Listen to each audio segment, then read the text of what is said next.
सुबह के उजाले में तेहरान का आसमान गूंजता है।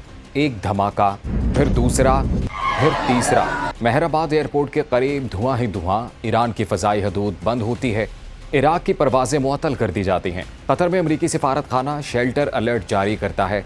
इसराइल में स्कूल बंद। ये महज एक हमला नहीं था, ये एक पैगाम था, प्रीएम्प्टिव स्ट्राइक। कुछ घंटे बाद ईरान ने भी बदले में इसराइल की जानिब मिसाइलों का मुंह खोल दिया। अब सवाल ये है कि क्या वजह है कि मशरिक़ वुस्ता को एक नई जंग में धकेल दिया गया है। आज हम इस हसास तरीन मामले की स्ट्रेटेजिक हकीकत को देखेंगे। अस्सलाम वालेकुम, मैं हूं अजीम राना, आप देख रहे हैं सुनो एक्सप्लेन। नाज़रीन, रिपोर्ट्स के मुताबिक तेहरान के शिमाल और मशरिक़ में धमाके हुए जिनसे लग रहा था कि मेहराबाद एयरपोर्ट को निशाना बनाया गया। इसके अलावा इस्फहान, कुम, तिब्रेज़, किरमानशाह में भी धमाकों की आवाज़ें गूंजी। ये हमले फ़ज़ाई और समंदरी दोनों रास्तों से किए गए हैं। इसराइली दिफाई अहलकार के मुताबिक ये मंसूबा महीनों पहले तैयार किया गया था। अमरीकी हल्के की कोशिशों के बावजूद यूरेनियम अफजुदगी मुज़ाकरात में नाकाम रहे। ईरान ने फौरी तौर पर फ़ज़ाई हदूद बंद कर दी।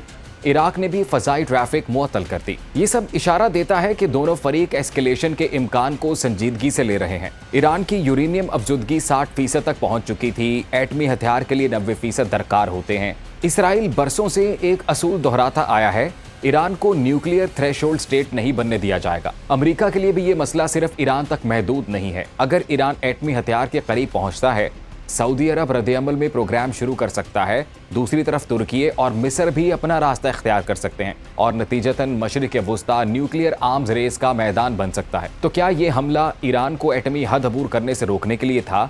ये एक स्ट्रेटेजिक डिले ऑपरेशन भी हो सकता है। दुनिया के तकरीबन 20% तेल की तरसील आबनाए हरमुज़ से गुजरती है। अगर ईरान ने इस रास्ते को बंद करने या महदूद हमलों की कोशिश की तो तेल 120 से $150 फी बैरल तक जा सकता है। आलमी महंगाई में इजाफा होगा, स्टॉक मार्केट्स में गिरावट का शिकार हो जाएंगी। ईरान मुकम्मल जंग शायद ना लड़ सके, लेकिन वो आलमी मईशत को हिला जरूर सकता है और यही इसका लेवरेज है। पाकिस्तान बराह रास्त फरीक नहीं है, लेकिन मुआशी असरात बराह रास्त होंगे।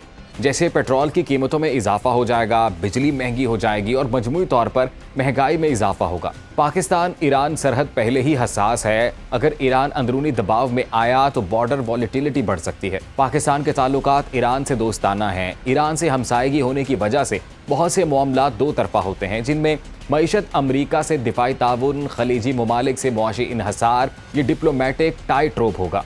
पाकिस्तान को गैर जानिबदार रहकर डैमेज कंट्रोल डिप्लोमेसी करनी होगी। नाजरीन, रूस ईरान के करीब है। चीन ईरान का बड़ा तेल खरीदार है। अगर जंग बढ़ी, रूस सिफारती दबाव डाल सकता है। चीन तवानाई तहफ़्फ़ुज़ के लिए किरदार अदा कर सकता है। अक़वाम मुत्तहिदा हंगामी इजलास बुला सकती है। दूसरी तरफ हिज़्बुल्लाह, हौसी मलेशिया और इलाकाई प्रॉक्सी ग्रुप शामिल हो सकते हैं और यही मरहला सबसे ख़तरनाक भी होगा। ये सिर्फ मिसाइलों की खबर नहीं, ये ताकत के तवाज़ुन की जंग है। ये एटम, तेल, सिफारत और मईशत की जंग है। और इस खित्ते में एक असूल हमेशा याद रखना चाहिए, कोई भी हमला महदूद रहने की जमानत नहीं देता। असल फैसला मैदान में नहीं, मुज़ाकरात की मेज़ पर होगा। इसी तरह की वीडियोस देखने के लिए हमारा चैनल सब्सक्राइब करें और अपनी राय का कमेंट में इजहार करें।